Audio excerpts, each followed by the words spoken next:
여러분 안녕하십니까? 형법이 5주차 1회 강의를 시작하겠습니다. 우리 저번 시간에 얘기했던 것처럼 오늘부터는 공동정범 중에서 특수한 형태의 공동정범들을 하나씩 살펴보겠습니다. 자, 제일 먼저 살펴볼 것이 승계적 공동정범 하는 겁니다. 자, 승계적 공동정범이라는 것이 무엇을 이야기하는 것인지 의의해서 한번 살펴보겠습니다. 자, 이전 행위자의 범죄를 승계하여 후행 범죄를 수행한 경우 이전 행위의 범죄에 대해서도 책임을 질 것인가 하는 문제입니다. 이 얘기만 들으면 여러분들 잘 이해가 안 가죠, 그죠? 예를 들어보면 여러분들이 이해가 될 겁니다. 예컨대 이런 예입니다. 자, 첫째, 갑이 A를 강도하기 위해서 폭행한 후 자리를 떠나자 이를 옆에서 저 나무 뒤에서 지켜보던 을이 A의 호주머니에서 돈을 꺼내간 경우입니다.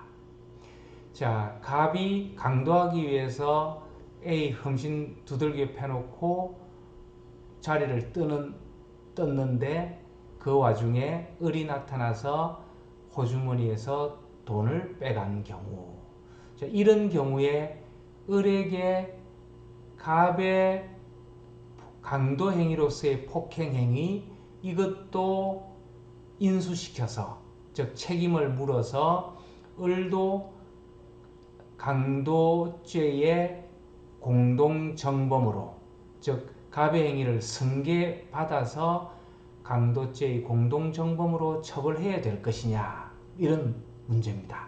자, 다른 것도 볼까요?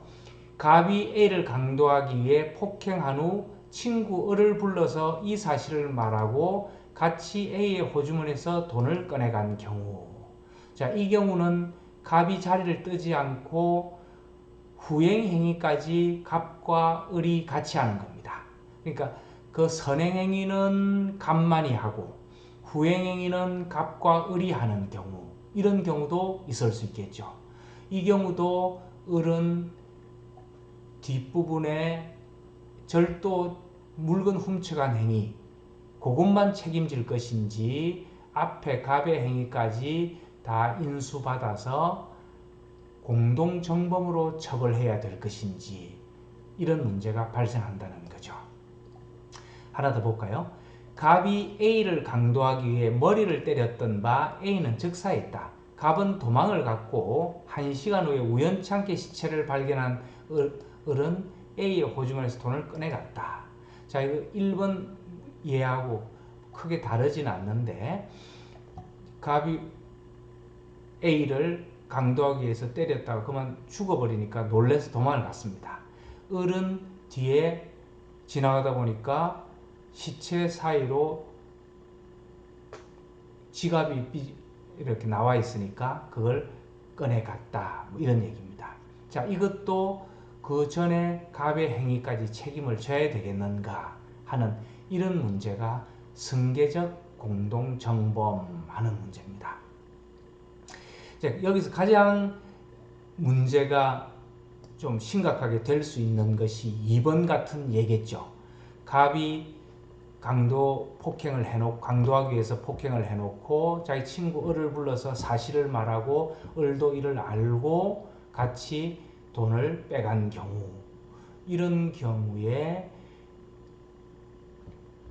갑과 을을 강도죄의 공동정범으로 처벌할 것인지 아니면 갑은 강도죄, 을은 그냥 단순 절도죄 이렇게 볼 것인지 이렇게 여러분 이해하시면 되겠습니다. 자, 어쨌든 이 문제에 관해서 공동정범이 성립하느냐 여기에 대해서는 인정설과 부정설이 있습니다. 자, 인정설 같은 경우는 을도 공동정범의 책임을 져야 된다 이런 말이죠. 자, 을은 갑의 강도를 위한 선행행위인 폭행을 같이 하진 않았지만 적어도 그걸 알고 후행행위에 가담했으니까 앞의 행위를 인정하고 받아들이고 인수한 것, 자기가 받아들이고 다 소화하고 그 연장선상으로 돈을 빼갔기 때문에 너도 을러도 강도죄의 책임을 져야 된다. 이렇게 얘기하는 거죠.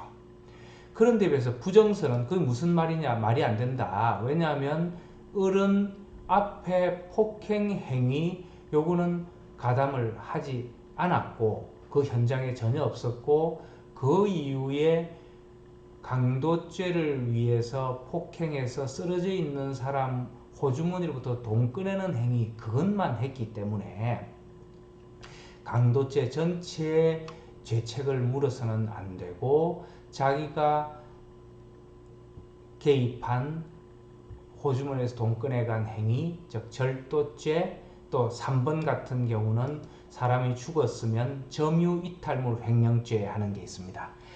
점유를 잃어버린 물건을 가지고 가는 것, 여기에 해당이 될 뿐이다. 이렇게 학설 대립이 있는 거죠.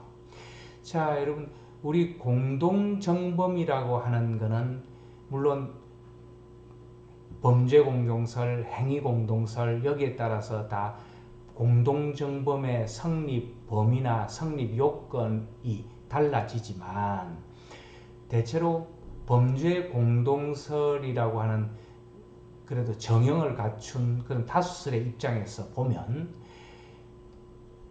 강도죄의 공동정범이 성립하려면 강도 행위를 같이 해야 되는데 을은 강도 행위를 같이 한 건 아니죠. 앞에 강도를 위한 행위가 있었다는 걸 알기는 했지만 갑이 불러서 뭐 설명을 했든 어쨌든 알기는 했지만 자기는 거기에 가담한 것이 아니고 그 사람이 가담한 거는 뒤에 돈을 빼내간 경우 그 행위만 즉 절도죄 행위만 책임을 진다 이렇게 보는 것이 합당하지 않을까 싶습니다. 지금 현재도 우리 학설은 부정설 쪽이 좀 더 다수설이다 이렇게 얘기할 수 있겠습니다. 책임을 지는 것도 지금 방금 얘기한 것처럼 그 앞에 행위까지 인수해서 다 책임을 져야 되냐 아니면 후행행위만 책임을 져야 되냐 자 이런 문제도 지금 설명한 것과 마찬가지 논리로 자기가 실행행위에 가담한 그 행위만 책임을 지면 되지 않느냐 이렇게 생각할 수 있습니다. 다만 이제 갑이 을을 불러서 그 사유까지 설명한 이런 부분 같은 경우는 단순 절도죄보다는 조금 죄질이 무겁기는 하겠죠. 현실적으로 보면 그렇지 않습니까? 그냥 가만히 있는 사람 호주머니에서 돈 꺼내가는 거하고 자기 친구가 강도하기 위해서 흠신 두들겨 패놓고 쓰러져 있는 사람 그 사실을 알고도 돈을 빼간 경우 이거는 단순 절도죄보다는 좀 더 죄질이 무겁고 안 좋다. 뭐 현실적으로 그렇게 얘기할 수는 있겠지만 그거는 양형의 문제로 즉 형을 나중에 양정할 때 좀 무겁게 처벌하는 정도로 처리하는 것이 사안의 내용에 더 맞겠다 이렇게 설명할 수는 있습니다. 자기가 전혀 개입하지 않고 강도의 고의를 가지고 있지 않은 즉 강도의 행위를 한 걸 뭐 받아들이긴 했지만 그걸 직접 가지고 강도 행위에 직접 개입하지 않은 사람에게 공동정범, 강도죄의 공동정범을 인정한다는 것은 책임주의에 좀 위배되는 것이다. 이렇게 얘기할 수 있겠습니다. 자, 이런 문제가 승계적 공동정범의 문제고요. 자, 우리가 다음으로 살펴볼 것은 과실범의 공동정범입니다. 이 문제는 이미 먼저 살펴보았습니다.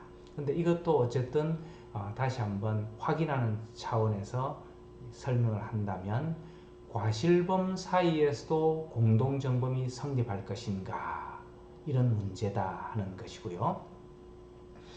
우리가 사안에서 나타났던 것처럼 성수대교 붕괴 사건이나 삼풍백화점 붕괴 사건 이런 데서 그 도면을 설계하고 그 다음에 시공하고 사후에 관리하고 하는 그 사람들 연속선상의 과실들이 이어져 있을 때 그 사람들 사이에 과실범의 공동정범을 인정할 것인가 하는 문제가 과실범의 공동정범이다. 그런 얘기를 했습니다. 자, 우리 공부했던 것처럼 행위공동설은 어쨌든 행위는 공동으로 됐으니까 그 다리를 놓는데 설계하고 시공하고 관리 감독하는 그런 행위의 공동은 있으니까 과실범의 공동정범도 성립한다. 이렇게 보고 범죄 공동설은 구체적인 동일한 범죄를 공동으로 하는 것이기 때문에 그 과실범 사이 또는 다른 범죄의 고의범과 또 다른 범죄의 고의범 사이에는 공동정범이 성립할 수 없다. 이런 학설이 범죄 공동설입니다. 자, 우리나라는 과실범의 공동정범을 인정하고 있다. 그렇게 했습니다. 그 전에도 설명했던 사안이니까요. 범죄 공동설과 행위 공동설 사이에 중요한 차이가 과실범의 공동정범을 인정할 것인가 여부에 나타난다 하는 걸 여러분 잘 알아두면 되겠습니다. 자, 그 다음에 우리가 공부할 것이 공모 공동정범입니다. 오늘 우리 공부할 내용 중에서 가장 중요한 내용이 공모 공동정범인데요. 자, 먼저 공모 공동정범이라고 하는 그런 그 이론, 이것이 어떤 내용인지 그걸 아는 게 중요하겠죠. 자, 보면 공모자 중 일부만이 실행행위를 하더라도 전원의 공동정범이 성립하는 걸 우리는 공모 공동정범이다. 이렇게 얘기를 합니다. 즉 공모는 같이 했는데 실행은 그 중에 일부만 합니다. 그런데도 그 공모에 참여했던 사람들 전부를 공동정범으로 성립시키는 그런 이론을 공모 공동정범이다. 이렇게 이야기를 합니다. 자, 여러분 어떤 예를 들으면 생각하면 쉬우냐 하면 우리 조폭들이라고 그러죠. 조직폭력들. 자, 그 예를 하나 생각해 보면 좋습니다. 갑이라고 하는 그 조직폭력배의 중간 간부가 자기 수하에 있는 을이라고 하는 21-서너 살 되는 사람을 시켜서 A를 살해하라고 교사를 합니다. 자, 방 안에서 모여서 40 가까이 된 중간 간부가 이러이런 이유 때문에 A를 살해해야 되니까 언제 어디서 어떻게 A를 살해해라 이렇게 얘기를 하고 서로 의견을 주고받고 공모를 합니다. 자, 그리고 그날 당일날이 되자 갑이 을하고 예를 들어서 뭐 같이 갑니다. 가다가 갑은 내려서 중간에 어느 카페 같은 데 앉아 있고 을은 다시 계속 차를 타고 가서 A가 있는 집에 가서 A를 살해한다 이런 얘기입니다. 뭐 그 중간에 전화로 뭐 물어볼 수도 있겠죠. 그러면 갑이 뭐 봐주지 말고 뭐 죽여라든지 뭐 이런 얘기도 할 수도 있고 또 그렇지 않고도 또 카페에 앉아 있을 수도 있습니다. 자, 이런 사안에서 을은 당연히 공모를 하고 실행까지 했으니까 살인죄에 해당되는 것인데 이 갑, 즉 공모만 같이 하고 실행행위에 나아가지 않은 이 중간간부 갑, 이 사람도 공동정범으로 처벌해야 된다. 이렇게 보는 것이 공모 공동정범입니다. 자, 이 예에서 여러분 조금 느낌이 알 수 있듯이 뭐죠? 직접 실행행위를 하지 않더라도 뒤에서 조종해서 자기가 살인행위를 한 것과 다름없을 정도로 전체 범죄를 기능적으로 행위 지배한 자는 공동정범으로 인정해야 된다. 즉 정범으로 인정해야 된다.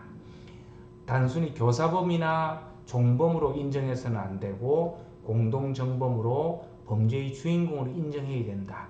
이런 처벌 강화라고 하는 의미를 가지고 있는 거죠.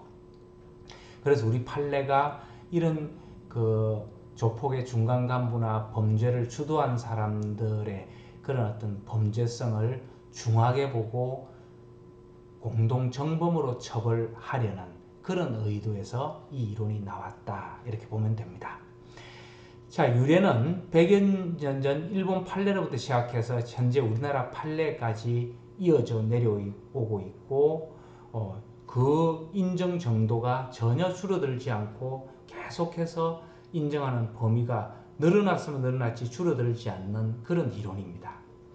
처음에는 사기와 같은 지능범에 적용되다가 이제는 강도와 같은 실력범이라 그러죠. 이런 그 물리적인 행사를 하는 그런 강도나 살인 같은 데서도 인정을 하는 그런 이론으로 발전을 했습니다. 자, 요건은 의사의 결함만 있으면 되는 거죠. 실행행위를 같이 하지 않아도 됩니다. 즉 실행행위를 하지 않은 사람에게도 공동정범을 인정하는 그런 이론이다. 이렇게 얘기할 수 있습니다. 자, 근거를 보면 이 공모공동정범을 인정하는 그 사람들, 이제 우리나라 판례입니다.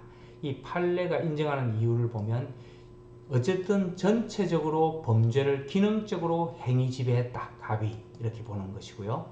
배후의 주도자를 처벌할 필요가 있다. 이런 형사정책적이라고 할까요? 이런 현실적인 필요성에 따라서 그 배후에 있는 주인공과 같은 그 자를 처벌할 필요가 있다. 이렇게 보는 거죠. 그런데 학설은 대다수의 학자들은 이 공모 공동정범을 이론을 대단히 강하게 비판을 합니다. 자, 여러분 잘 알다시피 공동정범이 성립되려면 뭐가 있어야 되는 거죠? 공모와 공동 실행이 있어야 됩니다. 그런데도 공모 공동정범은 뭐가 없는 거죠? 실행위가 전혀 없습니다. 이 실행위가 전혀 없음에도 불구하고 공동정범을 인정한다는 결정적인 결함이 있는 거죠. 자, 공동정범 2대 요소 중 하나인 실행위가 결의되었음에도 불구하고 처벌하는 것은 가벌성의 부당한 확장이고 뒤에 나오겠지만 책임주의 또는 죄형법정주의 정신에 위배되는 겁니다. 자, 이렇게 해서 우리 판례는 처벌의 필요성 때문에 이렇게 공동정범의 정형을 무너뜨리고라도 공동정범을 넓게 인정하려 하는 그런 이론이 공모공동정범인데 학설은 여기에 대해서 강하게 반대를 하고 있다 하는 걸 여러분 알아두면 되겠습니다. 자, 공모공동정범 인정설, 우리 판례죠. 판례인데 거기에 대표적인 학설이 공동의사주체설, 간접정범 유사설 이런 학설들이 있습니다. 공동의사주체설은 무슨 특별한 그 아주 뭐랄까요 디테일하고 논리적인 그런 이론이라기보다도 공모를 하게 되면 그 둘이는 일심동체가 되어버린다.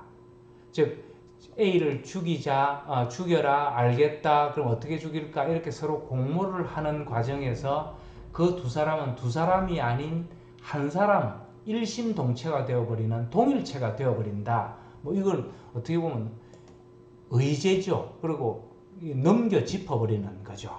어쨌든 그렇게 옛날 판례는 표현한 경우도 있었습니다. 연대 책임을 묻는다 이렇게 볼 수 있는데 그거는 자기들의 어떤 표현일 뿐이지 모의했다고 해서 두 사람이 한 사람이 되는 건 아니겠죠. 그죠? 자, 이것도 문제고 간접정범 유사설은 여러분 우리 간접정범 공부했었죠? 37살짜리가 5살짜리 꼬마한테 독약 줘서 사람 죽이는 거 이런 것처럼 타인을 통해서 자신의 범죄를 범하는 거죠. 그래서 이거는 간접정범과 유사한 거니까 결국 자기 범죄를 자기가 주도하여서 범하는 거니까 정범으로 공동정범으로 처벌해야 된다 이런 건데 간접정범을 처벌하는 이유는 지금 5살짜리 꼬마를 보더라도 그 실행행위를 하는 사람이 전혀 범죄가 성립되지 않거나 또는 과실범으로 실수로 범하는 사람을 이용해서 자기의 범죄를 범하는 그런 경우니까 그게 아니고 자기가 다 알면서 성인이 돼서 어른 다 아는 거죠, 그죠? 그 사람이 성인이 돼서 범하는 범죄까지 간접정범 이론을 갖다 붙여서 비슷하다 이렇게 보는 건 무리가 있다 이렇게 얘기할 수 있습니다. 즉 간접정범이라고 하는 것은 범죄 성립되지 않는 자나 과실범으로 성립되는 자 이런 자를 이용한 것에 비해서 공모공동정범은 서로 책임을 질 수 있는 성인들 사이에 그런 범죄이기 때문에 이 이론을 가져올 수는 없는 것이다 이렇게 비판할 수 있습니다. 자, 그래서 공모공동정범 부정설이 현재 대다수설이다 이렇게 얘기할 수 있습니다. 자, 공동실행이 없는 자에게 공동정범을 인정하는 것은 공동정범의 중요한 요건을 파괴하는 거죠. 즉 뭐죠? 공동실행이 없음에도 불구하고 공동정범을 인정하는 그 요건의 파괴입니다. 자, 그런 요건을 엄정한 요건이 갖추어져 있지도 않음에도 불구하고 공동정범을 인정하는 무분별한 처벌의 확장, 가벌성의 확장 이렇게 얘기할 수 있어서 그건 결국 책임주의에 위배되는 거죠. 책임주의라고 하는 것은 내가 한 만큼만 책임지는 거지 않습니까? 그러니까 어떤 범죄가 성립되려면 그 범죄의 요건에 딱 들어맞는 요소들을 다 한 경우 그럴 때 비로소 범죄가 성립되는 거고 책임도 지는 건데 공동정범이라고 하는 요소 중에서 가장 중요한 공동실행을 안 했음에도 불구하고 너는 전체적으로 공동정범이야 이렇게 그냥 넘겨짓는 거는 요건을 파괴하는 것이고 책임주의에 위배되는 거죠. 자, 그 내용을 조금 구체화시켜서 여기 적어놓고 있는데요. 다 비슷한 얘기입니다. 실행행위라는 공동정범의 본질적 요건을 결한 자를 공동정범으로 처벌하는 것은 책임주의에 위배되는 것이고 또 죄형법정주의 정신에도 위배됩니다. 죄형법정주의도 뭐죠? 죄와 형벌은 법에 딱 정해져 있어야 되는 거니까 법에 공동정범이라고 정해져 있는 것은 공모, 공동실행이라고 하는 그 내용이 포함되어 있는 거죠. 그런 그 명문에 나타나 있는 그 내용을 무시하고 쉽게 공동정범을 성립시켰다는 점에서 죄형법정주의 정신에도 위배되는 거죠. 자, 기능적 행위 지배를 했다고 이렇게 넘겨짚는데 기능적 행위 지배를 한다는 것은 적어도 공동정범에 있어서는 실행행위를 하는 것이 필요한 거죠. 우리가 그냥 이론적으로 생각해 머릿속으로 생각해서 그런 경우는 기능적 행위 지배를 했다 이렇게 너무 쉽게 인정을 해서 공동정범을 쉽게 인정하는 것은 그냥 머릿속에 느낌만으로 형벌을 무분별하게 부과하는 것 그런 것이다 이렇게 봐야 됩니다. 자, 그래서 기능적 행위 지배를 했기 때문에 공동정범에 해당된다 이런 설명도 너무 무분별한 것이다 이렇게 얘기할 수 있겠다. 그죠? 다음에 이 공모공동정범이라고 하는 것이 결국은 모의만 같이 했으니까 그 모의만 같이 했다는 것은 아까 든 예 같은 경우에는 그 조직폭력배의 중간 간부가 어떻게 했겠습니까? 좀 시킬 수도 있겠죠. 그죠? 시켰으면 교사범이 될 것이고 또 원래 하려는 사람에게 뭔가 좀 힘을 북돋아줬다. 그러면 방조범에 해당될 것이고 그렇게 되면 거기에 따라서 처벌할 수 있습니다. 즉 처벌 규정이 없는 것이 아니죠. 그죠? 특히 더 뭐죠? 교사범 같은 경우에는 요 다음에 나와 있지만 정범의 형과 같이 처벌할 수 있습니다. 법정형이 똑같습니다. 그렇다면 특별히 공동정범이 되는 걸로 우기지 말고 그냥 교사범이 되는 것으로 봐서 무겁게 처벌할 수 있습니다. 그럼에도 불구하고 이렇게 정형을 무너뜨리면서까지 공동정범을 인정하는 것은 과잉처벌이다. 이렇게 얘기할 수 있고 거기에 교사범이면 교사범, 종범이면 종범에 따라서 처벌하는 것이 합당하다. 이렇게 얘기할 수 있습니다. 자, 그 다음 범행에 가담한 자를 모두 정범으로 처벌하려는 경우는 단체주의 사고 혹은 심정형법의 사상의 발상 뭐 이렇게 적어놨습니다. 좀 표현들이 약간 어려울 수 있는데요. 결국 이런 거죠. 결국 이제 우리 조직 폭력이나 뭐 진흥범들, 사기 집단들 이런 집단들의 배후에 있는 자들을 처벌하기 위해서 이렇게 정형을 무너뜨리면서까지 그냥 그 무분별하게 또 과잉해서 또 정형에 맞지 않더라도 처벌될 필요가 있어서 이런 현실적인 필요성만 너무 강조하는 것은 결국 그 정치 권력이나 법 집행 권력이 자기들 마음대로 하겠다. 사회 질서를 우선하고 단체를 우선해서 소수는 희생돼도 좋다 하는 그런 단체주의 또는 전체주의 사고 이렇게 얘기할 수 있겠죠. 그 다음에요 심정형법이라고 하는 것은 심정이라고 우리 마음을 얘기합니다. 이 그냥 마음만으로 처벌하는 거죠. 그러니까 그 모의에만 가담한 사람을 그냥 그 범죄성이 있다는 이유만으로 처벌하는 즉 실행행위에 나타나지 객관적인 실행위가 없어도 처벌하려고 하는 마음만으로 처벌하려고 하는 심정형법 여기에 해당된다.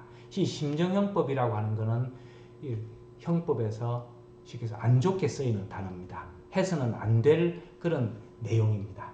자, 그래서 그런 경우는 심정형법으로 흘러버린다. 이렇게 얘기할 수 있다는 겁니다. 자, 어쨌든 이 공모공동정범은 학자들로부터 이렇게 정형을 무너뜨린다는 의미에서 대단히 무겁게 이렇게 비판을 받고 있는 그런 이론이다. 그럼에도 불구하고 판례는 계속해서 이 공모공동정범을 고집하고 있습니다. 오히려 더 공모공동정범 이론을 강화시켜 나가는 그런 측면이 있습니다. 자, 그 내용은 우리 형법 강론에 가면 합동범이라고 하는 내용인데 그것과 관련해서 공모공동정범 이론을 좀 더 확장시키려고 하는 그런 이제 좀 현상이 있는데 지금 여러분들이 그것까지 이해할 필요는 없고요. 이 내용들을 여러분들이 잘 알아서 익혀두면 되겠습니다. 마지막으로 이거 비슷한 이론이 독일의 정범 배후의 정범 여기 나와 있죠. 정범 배후의 정범하는 그런 이론이 있습니다. 정범 뒤에 있는 정범을 처벌하겠다. 이게 이제 독일 이론 중에 하나인데 우리나라 학자들은 여기에 대해서도 대단히 비판적으로 접근하는 사람들이 많습니다. 이것도 지금 방금 얘기한 것과 비슷합니다. 그 전혀 범죄 성립에 이상이 없는 즉 어린애도 아니고 미치광이도 아닌 정범이 있고 그 정범 뒤에서 그 정범을 조종하는 사람 뒤에서 조종하고 지시하고 지휘하는 그 사람을 또 정범으로 처벌하겠다 하는 그 이론이 정범 배후의 정범인데 이 공동 정범 이론도 이 내용과 별 차이가 없다 이렇게 얘기를 할 수 있습니다. 우리나라 학자들은 정범 배후의 정범이든 공모공동 정범이든 전부 그 정형을 무너뜨리고